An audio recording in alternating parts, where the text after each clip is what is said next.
Mucho de lo que estamos viendo ahora es repaso de cosas que hemos hecho en el taller.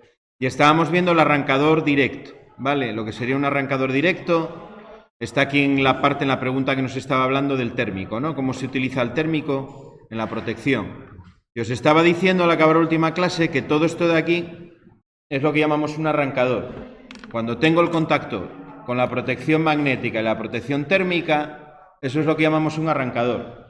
Hoy en día en los catálogos de fabricantes tenéis un único componente, que es lo que llaman también arrancador, que tiene las tres funciones, que tiene la protección contra sobrecargas, contra cortocircuitos y el contactor. Incluso hay algunos que se pueden conectar con un ordenador y te da un histórico de fallos, de disparos y demás, ¿vale? Te mide también, te hace las veces de registrador. Te va haciendo un histórico de la corriente, de los arranques que lleva, que bueno, para el mantenimiento está bastante bien.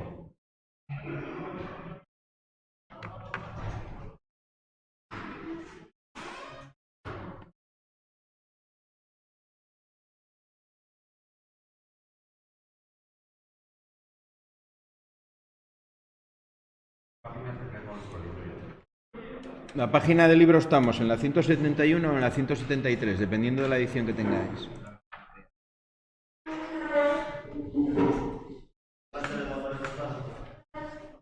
Estamos en el tema 6, que en el libro se titula Circuitos básicos.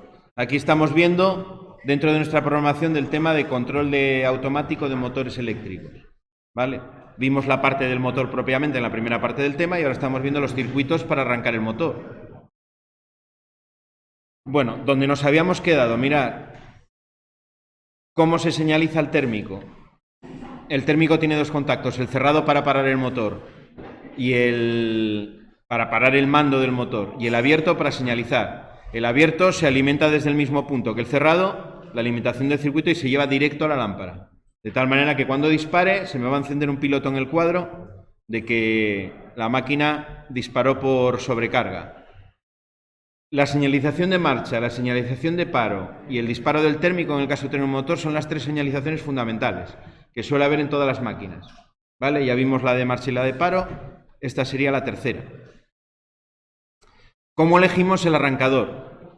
No nos lo pone aquí el tema, pero para que tengáis más o menos la idea. Más adelante haremos algún ejercicio con el catálogo de un fabricante para que veáis cómo se seleccionarían para un caso concreto esos tres componentes. De lo que suelo partir siempre es de la placa del motor, ¿vale? Y de la placa del motor siempre saco dos datos, o bien la intensidad o bien la potencia nominal del motor. Vale, ojo con esta potencia nominal, porque esta potencia nominal para hacer cálculos eléctricos no nos vale, porque esto es potencia mecánica, ¿vale? Lo que pasa que sí, muchas veces en los catálogos de fabricantes, para referirse a un determinado motor, se refieren a él por su potencia mecánica. Entonces vais a ver a lo mejor una tabla para elegir un contactor que os dice, para un motor de 10 kilovatios, este contactor, ¿vale? Con este calibre. Pero no confundáis esa potencia con la potencia que yo puedo sacar de un cálculo eléctrico. Si necesito saber la potencia eléctrica que absorbe un motor nominal, lo que tengo que hacer es, no sé si empezasteis a ver ya trifásica con Ana, ¿empezasteis con trifásica? Vale, pues lo que hago es esta fórmula entonces que ya conocéis. Potencia igual a raíz de 3, tensión nominal por intensidad nominal por coseno de phi. ¿Vale? Todo de línea, sí. Los valores nominales en un motor siempre son línea. La intensidad nominal te la dice la placa, la tensión nominal también, y el coseno de phi también te lo dice. Es leer datos de placa y hacer la cuenta. Y ahí sacáis la potencia. Va a pasar que un motor siempre, como vimos en el tema anterior, tiene pérdidas. Entonces, si un motor tiene potencia mecánica de 10 kilovatios, con los valores eléctricos de placa a lo mejor os sale que la potencia eléctrica que absorbe son 12 kilovatios. ¿Vale? Eso es normal, porque el motor pierde en los devanados de cobre. Por efecto Joule pierde calor, es decir, pierde potencia por rozamiento mecánico en los cojinetes, pierde potencia en el circuito magnético, porque hay parte del campo magnético que se dispersa por el aire que hay dentro del motor, ¿vale? Por lo tanto, siempre las máquinas tienen pérdidas. Si queréis hacer cálculos eléctricos, acordaros de ir a la placa del motor. Para elegir un arrancador no tengo que hacer muchos cálculos. Lo único que necesito saber es o bien la corriente nominal del motor o bien la potencia. Con ese dato el fabricante me va a dar, para diferentes categorías de empleo, el contactor que tengo que utilizar. Y en función del contactor en otra tabla me va a decir qué térmico y qué fusibles debería seleccionar. O qué térmico y qué protección magnética debería de seleccionar, para que las protecciones actúen de manera adecuada. Vale, una aclaración sobre las categorías de empleo, porque esto no lo vimos, de manera muy breve. ¿Vale? Las categorías de empleo son esto que tengo marcado aquí, como AC3, AC2 y AC4. Realmente, para motores de corriente alterna hay 4 categorías, habría desde la AC1 hasta la AC4. Esas categorías de empleo lo que me están diciendo es cómo estoy utilizando el motor. Esto sería cómo utilizo el motor. La categoría normal AC3. Cojo un motor de jaula de ardilla y lo que hago es arrancarlo, o de anillos rozantes, es lo mismo. Lo arranco y una vez que ha alcanzado su velocidad nominal lo paro, ¿vale? Ese es el uso normal de un motor. Lo arranco y lo paro. Categorías AC2 y AC4 es cuando yo arranco el motor y antes de que acabe de coger la velocidad lo paro. ¿Por qué es una categoría distinta y por qué es importante para calcular el arrancador? Porque yo cuando abro los contactos del contactor, si recordáis la curva de intensidad que tenía un motor, la curva de intensidad de un motor hacía algo como esto, que lo vimos en la parte primera del tema, hacía algo así. Si yo a poco de arrancar el motor lo paro cuando está aquí, la corriente que yo tengo que cortar cuando abro los contactos es casi la corriente en el arranque.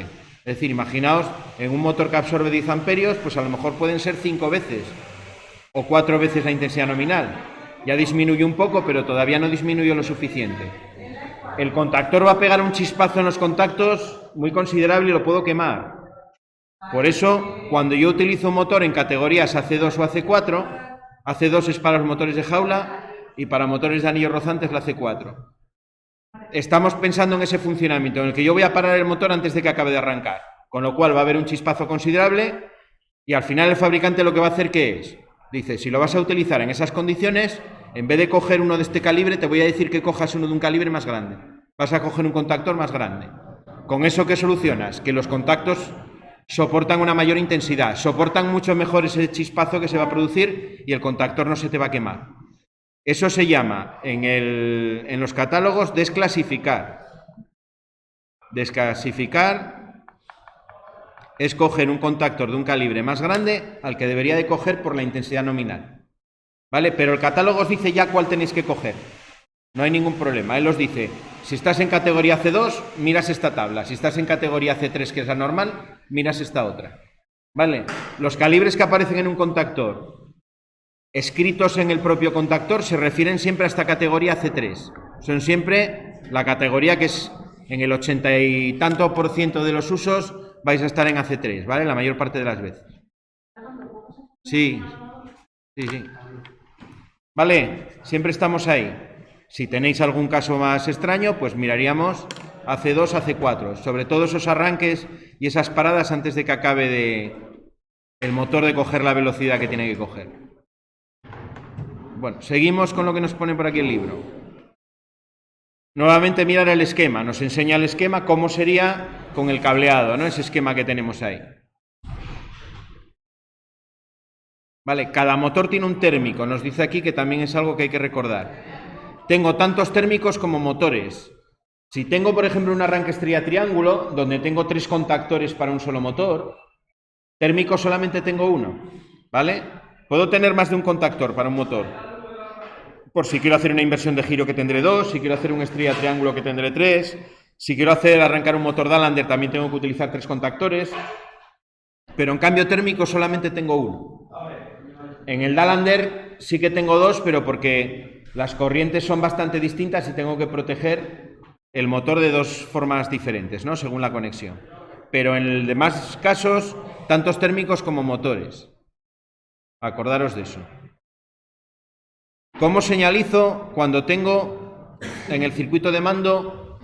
Imaginaos que tengo 2 térmicos y que con cada uno de los 2 térmicos quiero dar la orden de parada. ¿Cómo señalizo? Pues lo que hago es esta conexión que aparece aquí. ¿Vale? Aquí tendría la orden de paro, que son contactos en serie, y luego aquí tendría la señalización de cada uno de los 2. Aquí señalizaría el disparo de uno de ellos y aquí señalizaría el disparo del otro. Vale.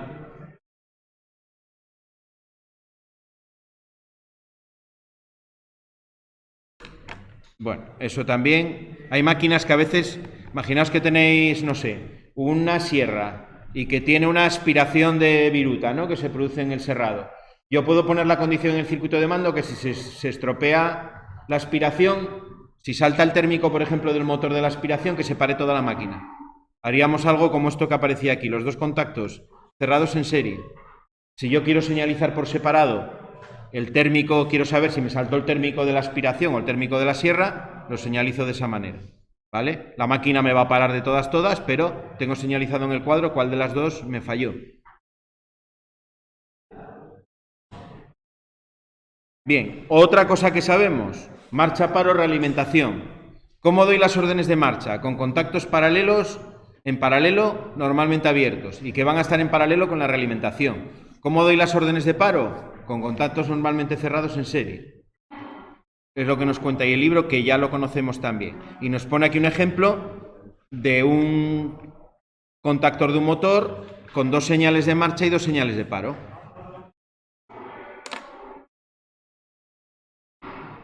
Ahí lo tenéis. Los dos paros serían estas dos órdenes que tengo aquí arriba. Estos serían las órdenes de paro. Y las órdenes de marcha, estas dos que tengo ahí. Finalmente, la realimentación, fijaros, como siempre, en paralelo con la marcha. Porque la función que tiene ese contacto de realimentación es que una vez que yo dejo de pulsar, la corriente siga pasando a través de ese tramo del circuito donde está la marcha. Él se sigue dando la marcha a sí mismo, ¿no? Podríamos decir, eso es una realimentación. Una marcha que se da la propia carga. Se realimenta a sí mismo una vez dejo ya de pulsar la marcha. ¿Vale? Acordaros de eso, que eso es la base. Ese es el ABC de lo que estamos viendo. Si quiero con pulsadores arrancar y parar una máquina, un motor, lo hago siempre de esa manera. ¿Hay muchas dudas con esto todavía? Porque esto es la base para diseñar los esquemas que estamos haciendo. Yo sé que las hay, aunque no digáis nada, porque se ve cada vez que os planteo los problemas aquí. Seguiremos planteando los martes más problemas de esos. Ejercicios cortos, ¿no?, para ver todo eso de ahí. Bueno, las otras dos condiciones que teníamos, aparte de esas tres, marcha, paro, realimentación, tenemos dependencia e incompatibilidad. Dependencia, contacto abierto en serie con la carga dependiente, con el receptor dependiente. Por ejemplo, esa máquina de aserrado que estábamos hablando ahora, si quiero que una aspiración funcione, cuando funcione el motor de la sierra, yo lo que voy a hacer es poner un contacto abierto del contactor de la sierra en serie con la bobina del contactor de la aspiración, de tal manera que cuando conecto uno, me conecta al otro. ¿Vale? Sería una dependencia también ahí. Incompatibilidad, cuando tengo, por ejemplo, una inversión de giro, yo no quiero que me funcionen los dos contactores a la vez, porque si funcionan los dos a la vez, lo que hago es un cortocircuito en el circuito de fuerza. Esa inversión que hago de las dos fases, si conecto los dos contactores al mismo tiempo, me cortocircuita la parte del motor en fuerza. Entonces, ¿cómo lo soluciono? Incompatibilidad. Pongo un contacto cerrado del 2 en serie con el 1 y en el 1 le pongo un contacto cerrado del 2, ¿no? En el 1 del 2 y en el 2 del 1. Hago, bueno, lo tenéis por aquí. Y si no, os lo dibujo yo en un momento, ¿no? Tenemos los dos contactores de la inversión de giro, K1M y K2M. Al 2 le pongo un contacto cerrado del 1 y al 1 le pongo un contacto cerrado del 2. Ahí tengo mi incompatibilidad. ¿Vale? Eso siempre que tengamos una inversión de giro, tengo que ponerle incompatibilidad, aunque el enunciado del ejercicio no me lo diga. Siempre que tenga un motor, tengo que poner un térmico como paro general de ese motor. ¿Vale? Esas dos cosas en los diseños siempre lo tengo que tener en cuenta, aunque el enunciado no me lo especifique. Inversión de giro, tengo que tener incompatibilidad de los dos contactores. Que tengo un motor, tengo que tener un paro por el cerrado del térmico. ¿Vale? Bueno, y un ejemplín aquí de diseño, que esto lo hicimos ya en una de las prácticas, ¿no? Me dice, se desea realizar un circuito con dos contactores, KM1, KM2, y 4 pulsadores, S1, S2, S3, S4, que funcione de la siguiente manera. K1, KM1 se activa desde S1 o desde S4. Es decir, tengo dos órdenes de marcha. Y se desactiva desde S2, una orden de paro. K2M se activa desde S3 y se desactiva desde S2 o desde S4. Bueno, tengo para el primero esta orden de paro que es un paro general y nada más. El primero es la única orden de paro que tiene. El segundo tiene dos órdenes de paro. Esta y esta de aquí, que es este mismo pulsador S4, ¿no? Órdenes de marcha que tengo en el problema son esta y esta para el primero, S3 para el segundo y las realimentaciones, esta de aquí y esa de ahí. Vale, fijaros que aquí cuando hacíamos la inversión de giro sin pasar por paro hacíamos esto mismo, ¿no? Si quiero que con la marcha de uno me haga el paro del otro, lo que hago es poner el contacto abierto de ese pulsador como marcha en una rama y como paro en la rama del otro. En este caso, cuando conecto el primero, lo que hago es parar el segundo. Imaginaos que en este circuito yo tengo funcionando el segundo. Si conecto el primero, ¿qué hace? Me para el segundo y me da la marcha al primero, ¿no? Si conecto el primero, ¿puedo conectar el segundo? Venga, os lanzo la pregunta. Voy a borrar aquí esto para que... Si yo tengo funcionando el segundo, es decir, KM2, y pulso S4, que es la marcha de KM1, está claro que lo que hago es parar el 2, ¿no?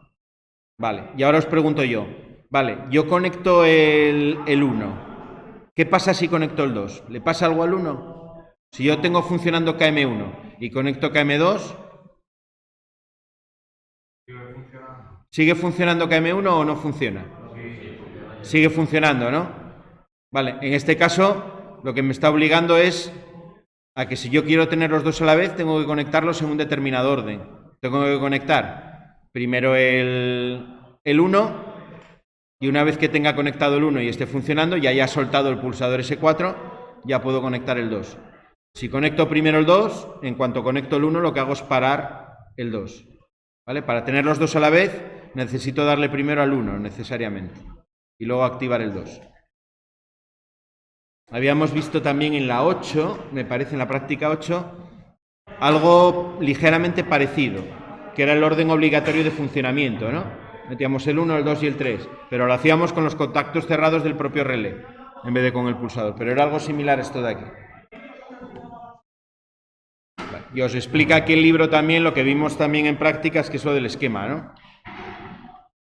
Esto de los esquemas de la raya discontinua significa que son contactos del mismo pulsador. Eso es equivalente en el dibujo del esquema a poner por un lado el abierto con su símbolo completo y por otro lado el cerrado en la otra rama también con su símbolo completo. ¿Vale? Se puede hacer de las dos maneras. Dibujo los pulsadores completos o pongo la línea discontinua. Yo no soy muy amigo de esas líneas discontinuas porque lo que hacen es, en la práctica es verdad que sí que os la dibujé, pero ensucian bastante el esquema. Entonces, siempre suele ser bastante más claro ponerlo con el símbolo completo que con la línea discontinua. De hecho, a vosotros, la primera vez que visteis la práctica, os generaba cierta confusión. Bueno, mirad, otro ejemplo que os pone aquí el libro. Como está resuelto, lo miréis vosotros. Se desea realizar un circuito con 3 contactores, 1, 2, 3, 4 pulsadores de S1 a S4, cuyo funcionamiento debe de ser: K1M se activa con S1, KM2 con S2 y KM3 con S3. Vale, cada uno tiene un pulsador de marcha. Todos los contactores se desactivan con S4. Tengo un paro general, ¿no? Es lo que me está diciendo. Y KM3 no se activa si no está previamente conectado el 2 y este no lo hace si previamente no está el 1. La activación de los 3 contactores debe hacerse en cascada, siguiendo el orden 1, 2, 3. ¿Qué función es esa de las que hemos estudiado? Esa que me dice en el apartado C.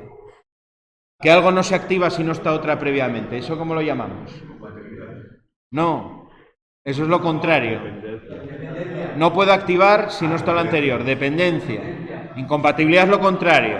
Es que si uno está funcionando, el otro no puede funcionar. Pero si la condición es que tiene que estar el primero para que funcione el segundo, es que el segundo depende del primero. ¿Vale? Esa es la condición. Bueno, ¿cómo lo resuelve aquí el libro? Pues metiendo la dependencia, ¿no? el 2 depende del 1, me mete aquí este contacto de dependencia, que es este de aquí, y el 3 depende del 2, porque me mete este contacto de dependencia del 2 en serie con la bobina del 3. De esa manera, pues yo nunca voy a poder prender ni el 2 ni el 3 hasta que yo no prenda el 1. Si prendo el 1, ya voy a estar en condiciones de conectar el 2, y una vez que conecte el 2, ya voy a estar en condiciones de poder conectar el 3. Vale. Fijaros que si apago, si yo tuviese paros por separado, apagando el 1, apagaría todo. Lo que pasa en este caso el paro ya es general, ¿vale? Pero si yo hiciese algo como esto, imaginaos que pongo aquí pulsadores por separado.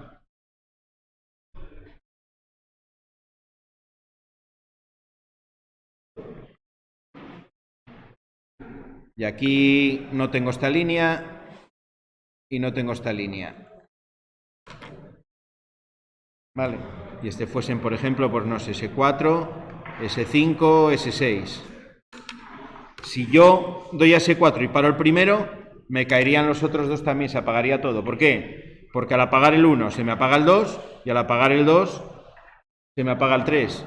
Con lo cual echaría todo abajo. Bueno, en este caso el libro, como os lo pone con un único pulsador de paro, pues no hay problema con eso, ¿no? El paro es general, siempre que pulse paro se va a parar todo. Mañana va a ser solo test. Lo que pasa que creo que hay algún esquema para razonar. Por eso estamos haciendo este...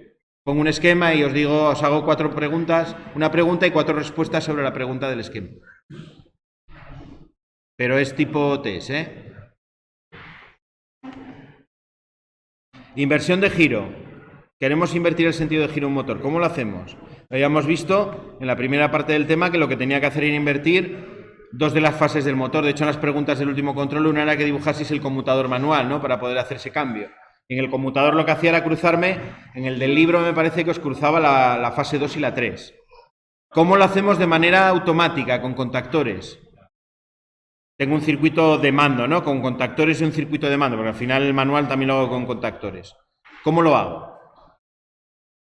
Bueno, la parte de fuerza...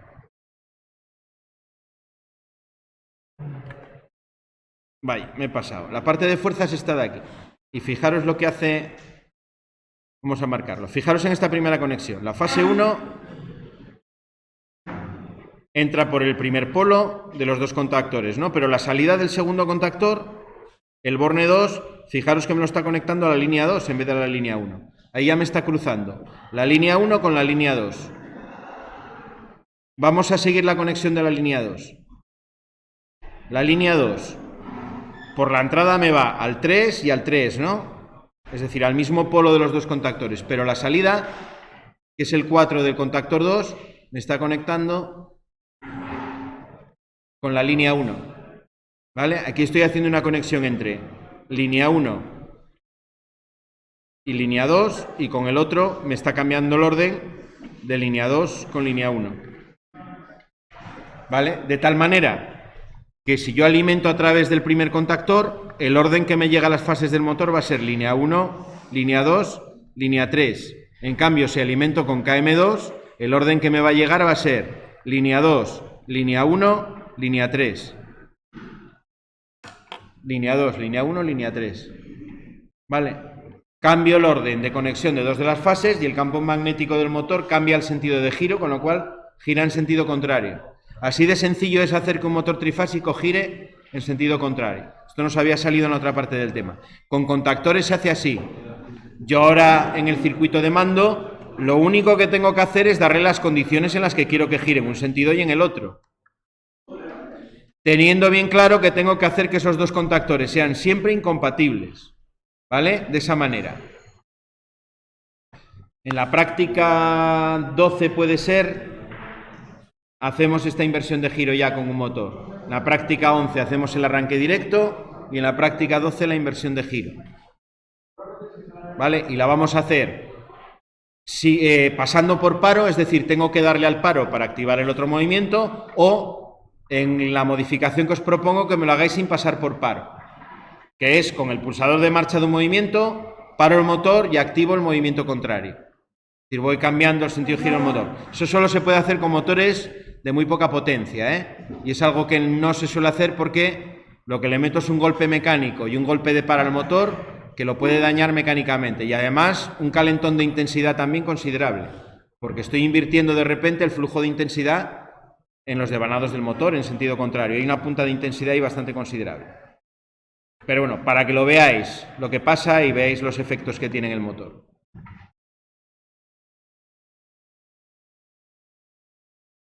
Bueno, ¿cómo lo hago con los contactores? Las conexiones que tengo que hacer.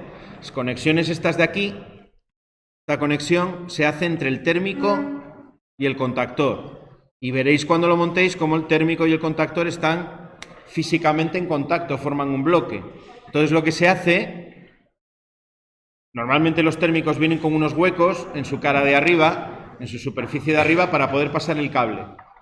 Se suele hacer con cable rígido, ¿vale? Cuando compráis un bloque inversor directamente por catálogo, para hacer una inversión de giro, os viene algo como eso que tenéis ahí en la foto, ya montado, con unas conexiones de cable rígido que ya las tiene hechas, y lo único que tengo que hacer es acoplar el térmico.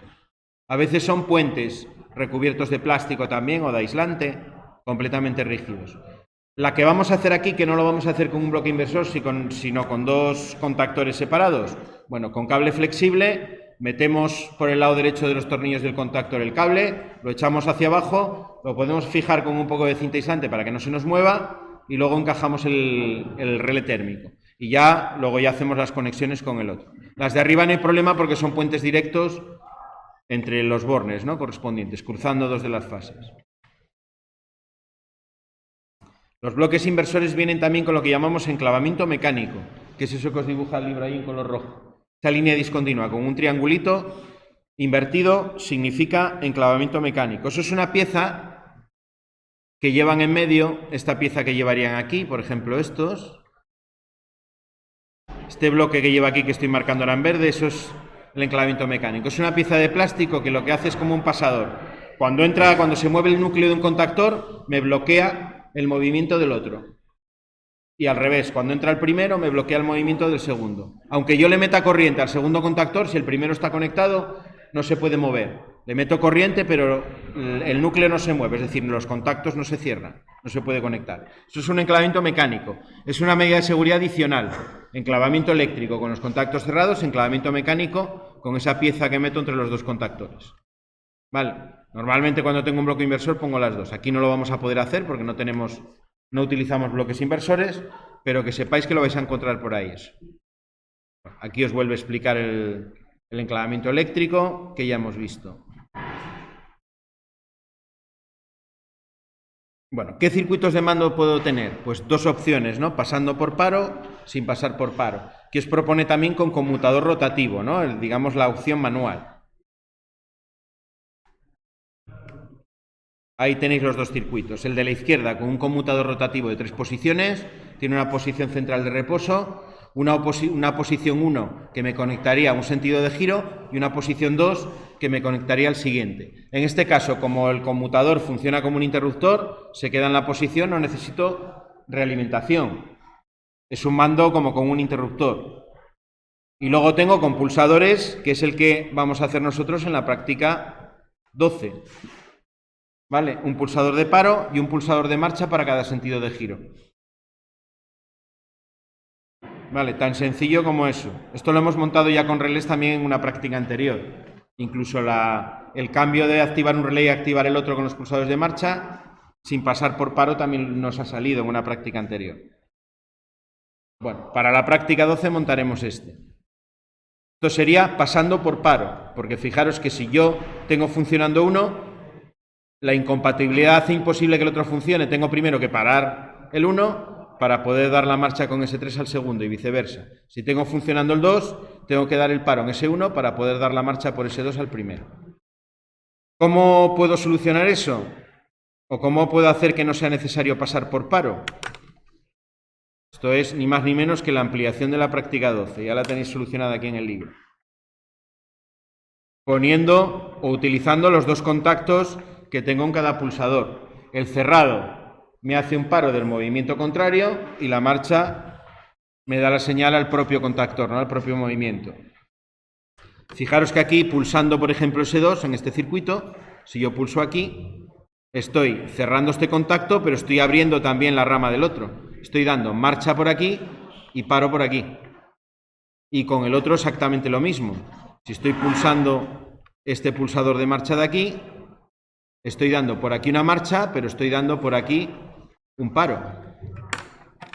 Estoy parando el contrario y dando la marcha al propio.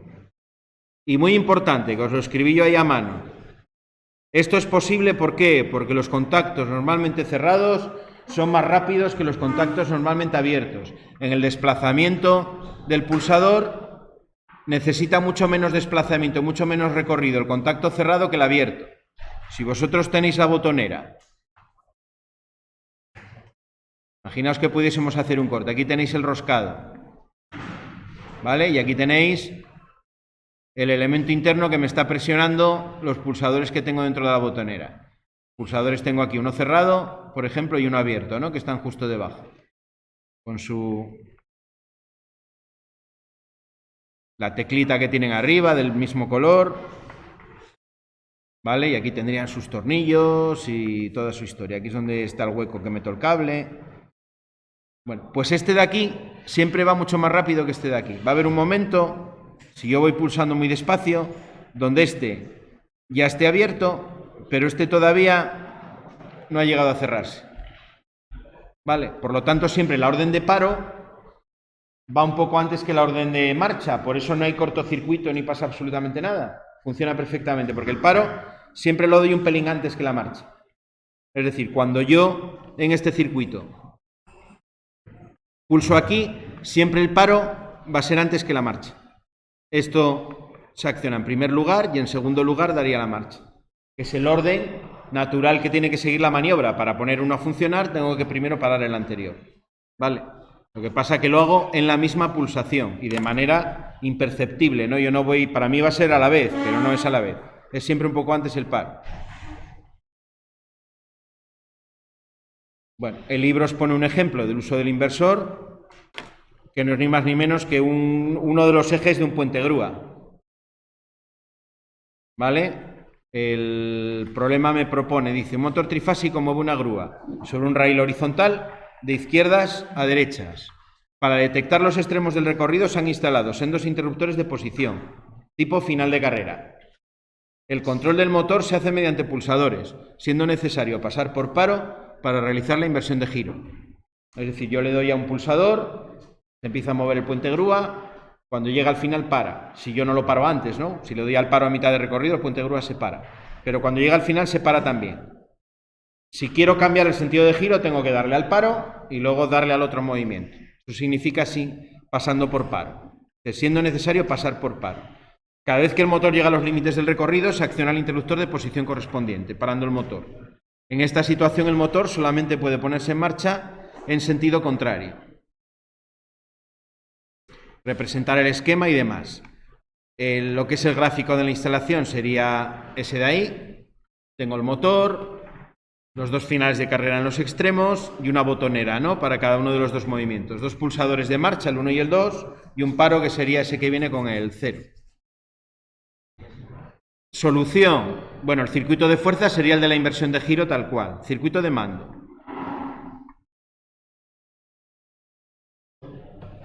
Finales de carrera, aquí utiliza el otro símbolo, ¿no? Que tenemos. El final de carrera es equivalente a hacerlo de esta manera.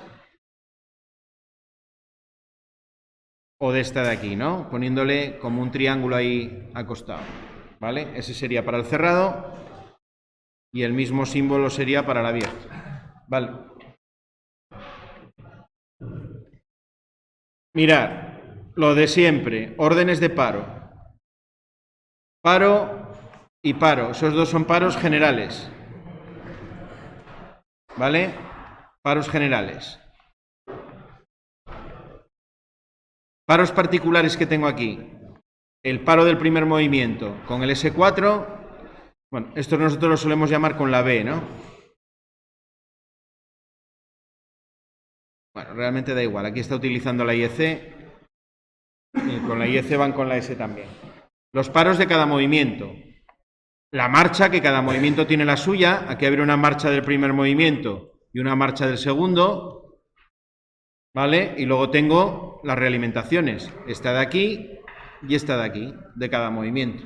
Y luego, ¿qué me queda? La incompatibilidad, ¿no? Este y este son incompatibles. ¿Veis? Todas las condiciones que hemos visto con anterioridad no salen aquí. Paros, dos paros generales, paro de cada movimiento por el final de carrera correspondiente, marcha de cada movimiento, realimentación y los dos contactos de incompatibilidad. ¿Se entiende todo esto o todavía os suena muy a chino todo lo que digo? Que sería interesante saber en qué momento estamos de todo esto. Todo lo que hemos visto de diseño y del taller, si os miráis bien este tema, está en el libro aquí muy bien condensado y muy bien explicado. Lo hemos visto mediante prácticas poco a poco, pero lo tenéis aquí concentrado. La esencia del diseño de los circuitos está en este tema 6 del libro. Lo tenéis bastante bien explicado, por eso hemos escogido en parte este libro también, porque está bastante bien condensado y bastante bien... Entra.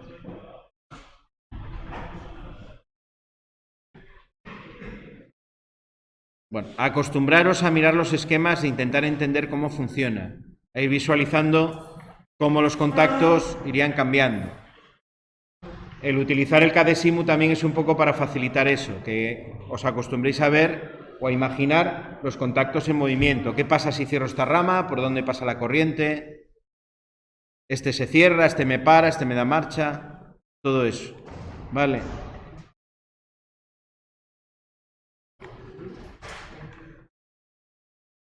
Bueno, más cosas. El temporizador, que ya nos salió también en una práctica. Temporizador, como su propio nombre indica, es un dispositivo que se utiliza para temporizar, es decir, para contar un determinado tiempo y tomar una acción en el circuito. Tengo dos tipos principales, retardo a la conexión y retardo a la desconexión, ¿vale? El retardo a la conexión lo vais a ver en la mayor parte de los catálogos con el nombre on delay y el retardo a la desconexión como off delay, ¿vale? Delay es en inglés el retardo, y on es a la conexión, off a la desconexión, ¿no? Los símbolos. Tengo un símbolo para la bobina distinto y tengo un símbolo para los contactos temporizados distinto también. El símbolo para la bobina del retardo a la conexión. Un cuadrado que se le pone a la izquierda de la bobina con un aspa, con las dos diagonales. Símbolo para el contacto del retardo a la conexión. Una semicircunferencia con forma de letra C, ¿vale? Y la doble raya o la raya discontinua que me la une con el contacto. Digo como una letra C y recordarlo porque la C coincide con conexión, con la inicial de conexión, ¿vale? Si es un retardo a la conexión, dibujo la curva, la semicircunferencia como la letra C mayúscula. ¿Cómo es el retardo a la desconexión? El retardo a la desconexión, el símbolo de la bobina es un cuadrado a la izquierda de la bobina, completamente relleno en color negro, o en el color que esté utilizando, azul, el color del trazado. Para el contacto, una semicircunferencia pero en sentido contrario, en el sentido de la curva de una letra D mayúscula, D de desconexión mayúscula. Veis que coincide con la letra, ¿no? El sentido de la curva, es la manera de acordarse. Unido también con el contacto, con una doble raya o con la raya discontinua que me indica conexión mecánica. ¿Cómo funcionan esos? Bueno, y luego puedo tener un temporizador que tenga las dos temporizaciones, a la conexión y a la desconexión.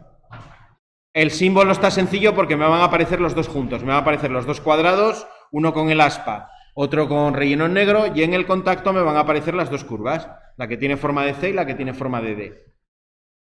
Un temporizador puede tener contactos que son instantáneos, ¿vale? No todos los contactos de un temporizador tienen por qué ser temporizados, pueden ser instantáneos. De hecho, nosotros tenemos un tipo de temporizador que tiene un contacto instantáneo, que tiene esta composición que tenéis aquí.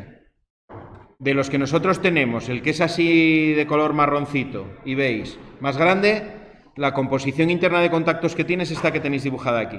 Un contacto conmutado, retardado a la conexión, que lleva 1,5 el común, 1,6 el cerrado, 1,8 el abierto, y luego un contacto instantáneo que es el segundo contacto, por eso lleva el número 2, y la terminación es la de un contacto abierto instantáneo, 3,4. ¿Vale?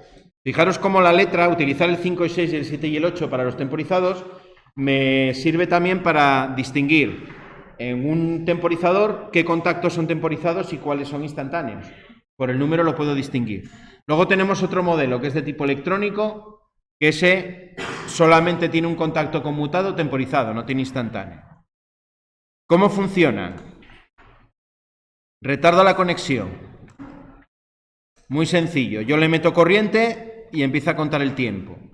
¿Vale? Se suelen representar con estos gráficos de aquí que se llaman cronogramas.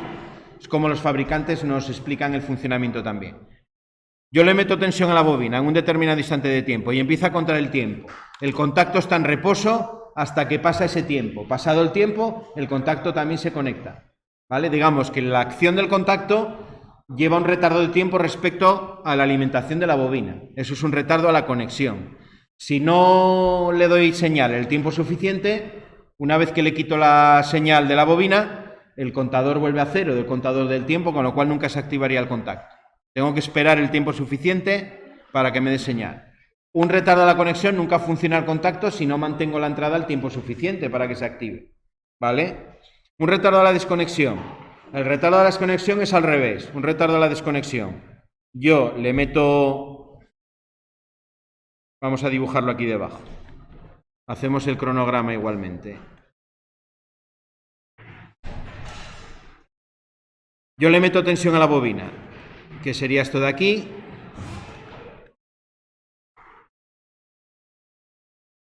Y el contacto entra a la vez que entra la bobina, entra el contacto. Cuando yo le quito tensión a la bobina es cuando empieza a contar el tiempo. Y cuando se cumple el tiempo, el contacto se cierra. El tiempo lo contaría a partir de que desconecto la bobina del temporizador. Por eso se llama la desconexión. Hay que tener en cuenta que siempre va a la vez. Esto se utiliza, por ejemplo, sobre todo para mando por pulsos. Imaginaos que yo quiero conectar una luz de una escalera o una luz de una zona de paso común con un sensor de movimiento. Un retardo a la desconexión lo podría utilizar perfectamente. ¿Por qué? Yo le doy un pulso con el pulsador y en cuanto suelto, que es en el mismo momento, es cuando me empieza a conectar el tiempo. Os pongo el circuito aquí. El retardo a la desconexión no se utiliza tanto como el retardo a la conexión porque no tiene, en mi opinión, tanta utilidad. ¿Vale? Imaginaos que tenéis esto en una escalera.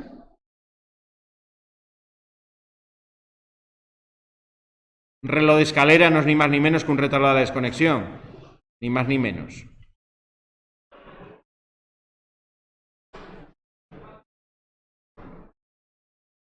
Eso me representa los pulsadores que tendría en cada planta, ¿no? Puedo tener los que quiera ahí en paralelo. Aquí meto el temporizador retardado a la desconexión.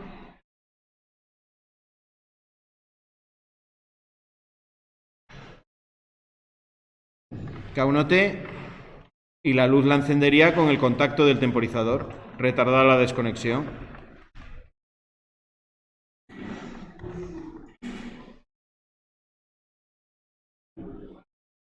Esa sería la fase y el neutro. Yo le meto un pulso y a partir de que suelto el pulsador empieza a contar el tiempo. El contacto se cierra a la vez que yo le meto corriente y está cerrado todo el tiempo que yo meta aquí. Si aquí le pongo 2 minutos, la luz está encendida 2 minutos. Vale, eso es como funciona el retardo de la desconexión. Es mucho más útil el retardo de la conexión para los tipos de automatismos que nosotros hacemos. Aquí tenéis pues algún ejemplo, ¿no? Si no se me va aquí esto.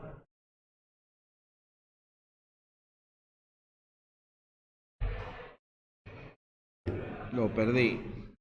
Por aquí. Vale. ¿Cómo funciona el primero? El primer circuito, este de aquí. Venga, rápidamente. ¿Cómo funciona este? ¿Alguien que me lo pueda explicar?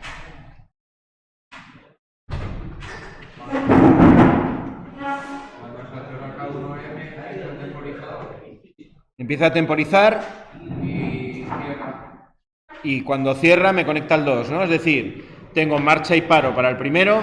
Fijaros que tengo 2 térmicos que son paradas y otro pulsador de parada. Aquí tengo en S2 una marcha y lo que hago es marcha y paro del primer contactor. Cuando conecto el primero, pasa un tiempo y al cabo del tiempo se conecta el segundo. Imaginaos, por ejemplo, no sé, una máquina que está cortando o una máquina de soldadura y me mete una vez que, bueno, una de soldadura no porque no tendría un motor, algo que corte y al cabo del tiempo me mete la segunda. O una máquina, por ejemplo, que me está mezclando y empieza a mezclar la máquina, que sería el primer contactor, y al cabo de un tiempo me conecta unas resistencias que me calientan la mezcla. Me la están calentando, pero a partir de un determinado tiempo. ¿Vale? ¿Cómo funciona el segundo? Bueno, el segundo es una variación del primero, es la realimentación. Nada. K1T es el temporizador. En este caso, retardado la conexión. Aquí tenéis en el libro el ejemplo de una parada por tiempo. Una máquina que se me pare sola al cabo de un tiempo. Aquí tengo, fijaros, el temporizador como señal de paro ahí.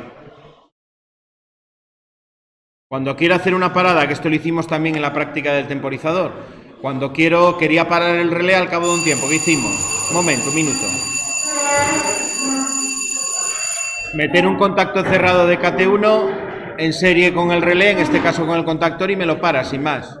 No tiene más ciencia. Bueno, mañana hacemos el test, ¿vale?